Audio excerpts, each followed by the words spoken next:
Ladies and gentlemen, we find ourselves at a moment of profound reckoning within the landscape of professional women's basketball, a moment where the soaring rhetoric of sustainability collides violently with the cold, unyielding pavement of statistical reality.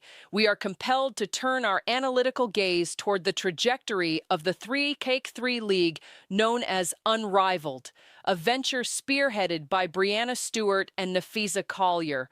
What was pitched to the public, and indeed to the athletes themselves, as a sustainable alternative, a beacon of autonomy and profitability, appears to be undergoing a transformation that can only be described as a catastrophic crash and burn. The disparity between the projected success and the actual tangible performance of this league is not merely a gap, it is a chasm that threatens to swallow the credibility of its architects. Consider, if you will, the viewership metrics that have recently come to light. We are not discussing figures that suggest a slow start or a minor stumble. We are looking at numbers that indicate a profound disinterest from the sporting public. When we speak of 40, 50, perhaps 60 or 70,000 viewers tuning in, we are, to put it bluntly, speaking of nobody. In the grand theater of televised sports, these are figures that border on statistical noise. To contextualize the severity of this situation, one need only look at the landscape of syndicated television. It is a sobering realization that reruns of sitcoms such as The Big Bang Theory, content that has been recycled for years, are utterly destroying the live viewership numbers of Unrivaled. When a live competitive sporting event, marketed as the pinnacle of elite talent, is being crushed by the passive consumption of scripted comedy reruns, we must strip away the optimism and acknowledge that the sustainable alternative is failing to sustain even a pulse in the ratings. This unfolding failure provides a critical backdrop to the broader, more contentious drama playing out in the negotiation rooms of the WNBA. The players, emboldened by a narrative of ascendancy, have put forth demands that can only be characterized as asking for the moon. There is a fundamental disconnect between the economic history of this institution and the current expectations of its labor force. When the union demands a 30% share of gross revenue, and when they insist upon a salary cap hovering around $10.5 million, they are operating within a theoretical framework that bears little resemblance to the financial reality of the league. We are dealing with a 29-year-old entity that, by all available metrics and historical data, has never turned a profit. To demand a massive slice of gross revenue from a business that has yet to establish a consistent bottom line is not merely ambitious, it is economically unmoored. I have long contended, and I maintain this position with unwavering conviction, that the decision to opt out of the previous collective bargaining agreement was a strategic misstep of significant proportions. The prudence of the situation dictated patience. The logical maneuver would have been to allow the incoming rush of media rights capital to fully permeate the league's ecosystem. The players should have permitted the owners to finally, after decades of investment, bathe in the waters of actual profit. By jumping the gun, by forcing a confrontation before the financial foundation was fully solidified, the players have placed themselves in a precarious position where they are now destined to pay a heavy price for their impatience. The rhetoric surrounding expansion fees serves as a prime example of this economic misunderstanding. There is a tendency to view these fees as a renewable resource, a wellspring of wealth that justifies ongoing salary escalations. However, one must recognize that expansion fees are, by definition, one-time infusions of capital. They are not and cannot be relied upon as continuous, residual income. To build a long-term financial model on the back of singular non-recurring payments is to build a house on shifting sands. Yet, amidst this turbulence, we hear voices suggesting that a resolution is visible. Breanna Stewart, speaking recently to Front Office Sports, some 15 months after the opt-out, indicated that she is just starting to see a light at the end of the tunnel. It is a statement that carries a heavy weight of irony. Frankly, reading between the lines of such pronouncements, it sounds less like a triumph of negotiation and more like an admission that they understand they are being soundly defeated in the court of public opinion. The fans, that critical jury, are not blind to the dynamics at play. They are observing a union that has clamored for increased compensation for years, now turning its back on a deal that is literally laying on the floor, waiting to be picked up. This brings us to the baffling and deeply problematic dual role occupied by Breanna Stewart. We are asked to accept a scenario where the co-founder of Unrivaled, a rival entity, simultaneously serves as the vice president of the WNBA Players Union. We must pause and ask, how does one rationalize this entanglement, make it make sense? We have a high-ranking union official counseling players on a collective bargaining agreement while holding a vested interest in a competing product. It is a conflict of interest so glaring that it defies explanation, yet it persists as a central feature of these negotiations. The confusion is further compounded by the cacophony of contradictory statements emanating from the player leadership. Why, one must ask, are so many different voices articulating such vastly different realities? It forces us to question whether the rank and file membership, and indeed some of the leadership, truly comprehends the machinations of these talks. We have Natasha Cloud and Sophie Cunningham publicly suggesting that a lockout is imminent. Cunningham, in a recent interview, candidly admitted that her brain is hurting from the complexity of the talks, stating, "Unfortunately, I wasn't an economics major or anything like that." With all due respect, the admission regarding a lack of an economics degree was entirely unnecessary. The public, and certainly the league ownership, could deduce this fact without it being spoken aloud. When one compares a league that has never turned a profit to the four major North American sports leagues, entities that effectively print money, it becomes painfully obvious that the nuances of economic viability are being overlooked.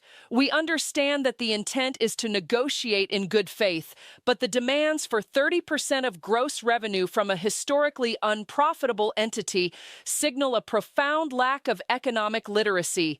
There is no need to vocalize the absence of an economics major. The proposals speak for themselves. Let us examine the specifics of these proposals, for the numbers tell a story of two divergent realities. In December, the WNBA proposed a structure offering players 70% of net revenue, accompanied by a salary cap of roughly $5 million.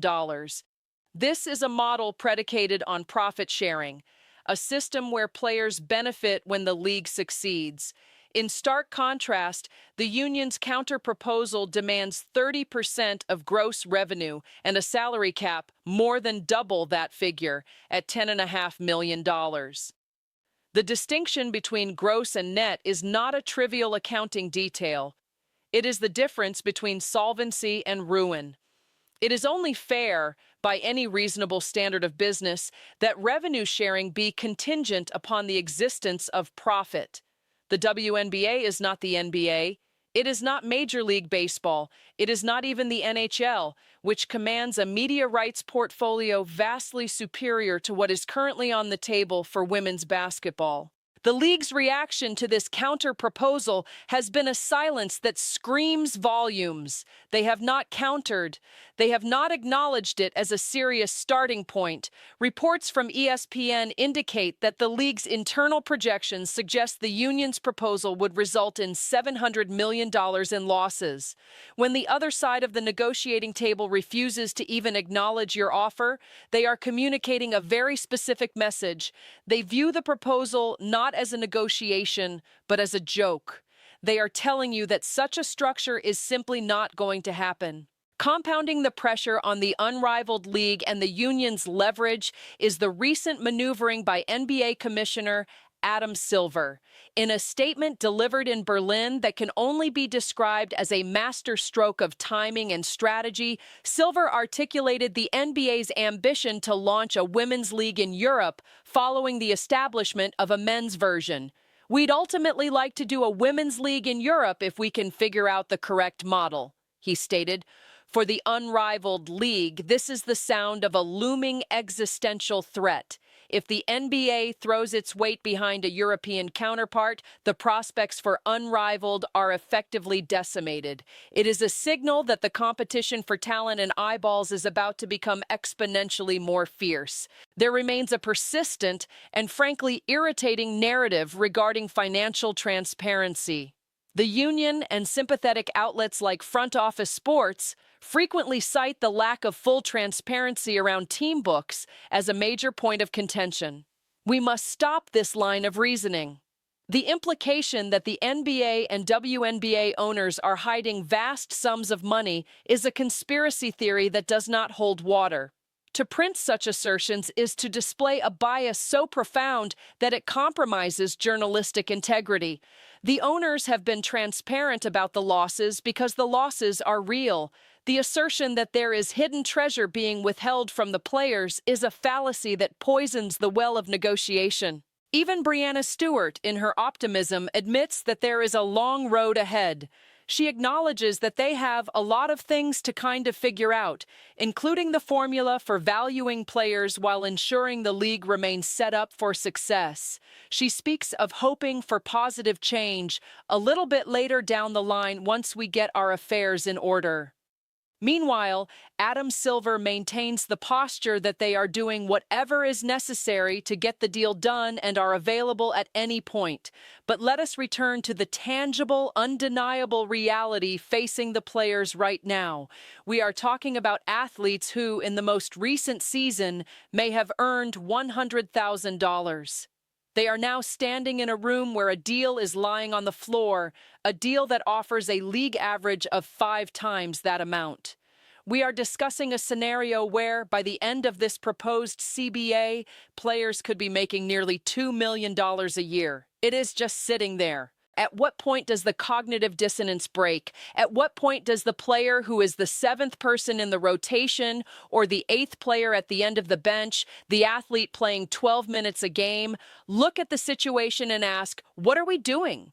These are individuals who are being told to hold the line for an ideological victory while life-changing wealth is within their grasp. If you are that player, and you realize that in 2 or 3 years under this new CBA, you could be earning $500,000, the logical imperative is overwhelming. You better sign that deal. The disparity between earning $100,000 and $500,000 is not a matter of negotiation tactics. It is a matter of livelihood. There are cracks appearing in the facade. There are chinks in the armor of the players' unity. The stark financial reality is beginning to penetrate the fog of rhetoric. The deal is laying there, waiting to be seized, offering nearly max contracts that dwarf current earnings. Fans are not unintelligent. They see the money on the table, and they see the players walking past it to demand more from a stone that has no more blood to give. I am prepared to make a definitive prediction on this matter. Despite the posturing, despite the convoluted economics of the union's demands, and despite the confusion regarding lockouts and strikes, this is going to get done. I am setting the over-under date at February 15th. Mark that date. By the middle of February, I believe we will see this deal signed, sealed, and delivered. The pressures, both from the failing viewership of the alternative league and the sheer magnitude of the money being offered by the WNBA, will prove too great to resist. The narrative of revenge for past underpayment, the emotional desire to settle scores, must eventually give way to the cold, hard math of the present offer. The owners have presented a path to unprecedented wealth for these athletes. The alternative is a continued crash and burn of leverage and public support. The light at the end of the tunnel is not a victory for the union's current demands. It is the realization that the deal on the table is the best they are going to get, and it is a deal that transforms their lives. Tell me what you truly think. Do the players understand the gravity of the offer they are ignoring, or are they being led astray by a leadership structure conflicted by outside interests and a lack of economic realism? Let us know your thoughts in the comments. Make sure you strike that subscribe button, ensure you are still subscribed, and engage with this discussion.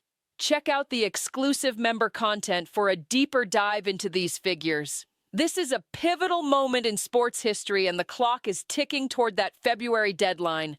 Peace. I am out. Until next time.